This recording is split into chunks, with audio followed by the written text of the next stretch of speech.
Welcome back. Banaskantha જિલ્લામાં પાણી વિના પરેશાન ખેડૂતો માટે સાંસદની રજૂઆત અને ખેડૂતોને પીવા અને સિંચાઈ માટે પાણી આપવા જ્ઞાનીબેન ઠાકોરે માંગ કરી છે.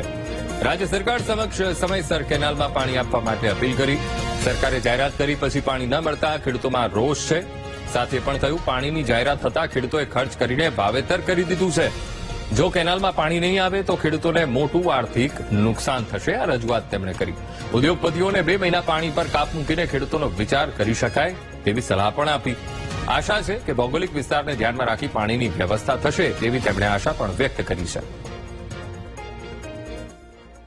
કે ઉદ્યોગપતિઓને ટેમ્પરરી કદાચ 1-2 મહિના પાણીમાં કાપ મૂકીને પણ ખેડૂતોને પોતાના હિસ્સાનું પાણી આપે તો 100% જે વર્તમાન સમયની અંદર પશુપાલન જોખમમાં મુકાણું છે અથવા તો ખેડૂતોને જે લોસ જઈ રહ્યો છે એના માટે સરકારે વિચાર કરવો પડે.